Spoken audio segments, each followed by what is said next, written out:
আসসালামু আলাইকুম ভিউয়ার্স, আমি ইঞ্জিনিয়ার মেহেদি। এই যে আজকে এখানে আসছি, এটার গ্রেড বিম আজকে ঢালাই আছে, চেক দেওয়ার জন্য আসছি। এটার যে এই ঢালাইয়ের ডেপথ এটা হচ্ছে 15 ইঞ্চি। ঠিক আছে, অনেক সময় এই স্প্যান গুলা অনেক বড় হয়ে যায়। এই 18 ফিট 20 ফিট এগুলো আছে, কত 13 ফিট 11 ফিট 14 ফিট এগুলোর মতো। তাহলে এগুলার বিমের ডেপথ হচ্ছে আপনার 15 ইঞ্চি।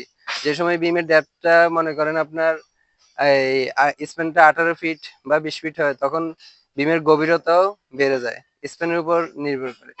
তখন এই সাইডের যে শাটার গুলো দেওয়া হয় এগুলাতে এই দেখেন, এই যে সাপোর্ট গুলো দেওয়া হয়েছে, এগুলা একটা থেকে একটা প্রায়, আঙ্কেল কতটুকু আছে এটা, একটা থেকে একটা, না না এই যে সাপোর্ট গুলো দিচ্ছেন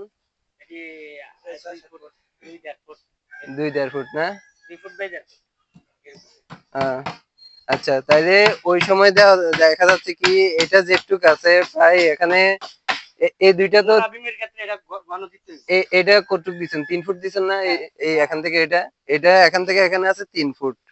যে সময় এই 18 ইঞ্চি বিম ঢালাই করা হবে, মানে বিমের ডেপথ হচ্ছে 18 ইঞ্চি, তখন এই সাপোর্টটা আরো ঘন দিতে হবে। তখন 1.5 ফুট করে, মানে মাঝখানে আরো একটা পড়বে। ঠিক আছে, এই জিনিসটা আপনারা খেয়াল রাখবেন যারা মিস্ত্রি আছেন। তখন দেখা যায় কি, যখন ভাইব্রেটর মারার সময় এই সাইডের শাটারটা খুলে যায়। ঠিক আছে, ঢালাইয়ের এদিক দিয়ে বের হয়ে যায়। কারণ হচ্ছে এটা পর্যাপ্ত সাপোর্ট না পাইলে এটা ধরে রাখতে পারবেন না আপনারা।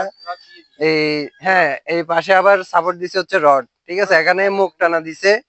এগুলো আপনারা যারা মিস্ত্রি আছেন তারা খেয়াল রাখবেন।